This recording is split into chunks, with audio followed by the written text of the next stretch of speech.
Today, on her first visit as the External Affairs Minister, Sushma Swaraj is set to hold talks with top leadership of Bangladesh, and on agenda is the land boundary agreement and the proposed Teesta River Pact. But tougher visa norms will be topping the priority.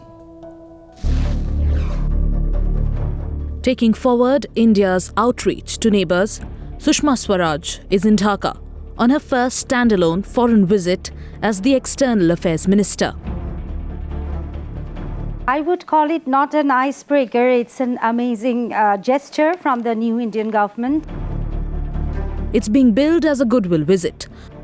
But Sushma's talks with the Bangladeshi leadership will touch upon several thorny bilateral issues, among them the land boundary agreement and the proposed Teesta water sharing. And before leaving for Dhaka, Sushma called up West Bengal Chief Minister Mamata Banerjee because she had red-flagged the Teesta River Pact in 2011.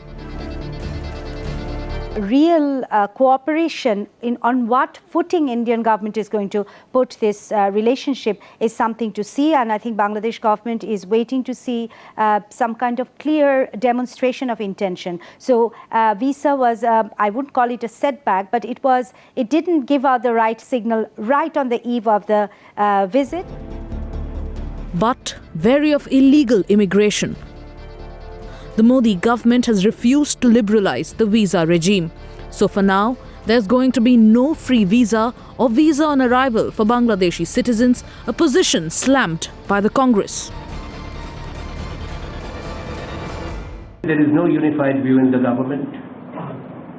The disagreement between the Home Ministry and the External Affairs Ministry has cast a shadow on the first ever visit of the External Affairs Minister of the new government to Bangladesh. This is a matter of concern. While she's carrying no shopping list, Sushma's trip to Dhaka is to review and propel Indo-Bangladesh bilateral ties. Bureau Report, Times Now. Srinjoy Chaudhary, our Foreign Affairs editor, is joining us. Srinjoy, to begin with, will India now provide assistance to Bangladesh for building the Chittagong port? That seems to be one of the important questions that we are faced with. Yes, this is the big issue that is coming up.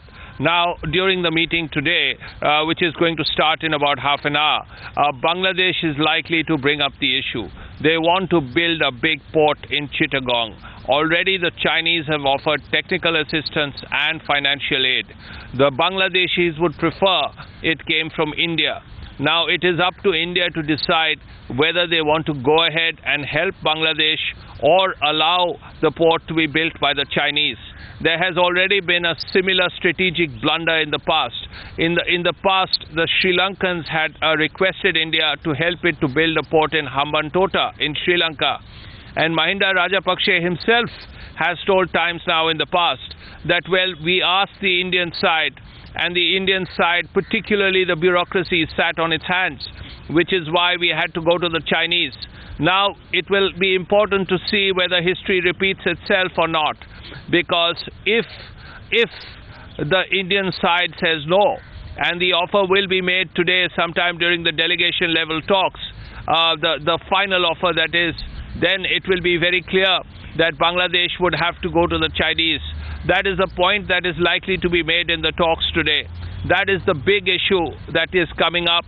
It is now up to Sushma Swaraj and the Indian government to see whether they want to help Bangladesh to build Chittagong, or whether Bangladesh will have to go to the Chinese, which will give China another foothold in the subcontinent.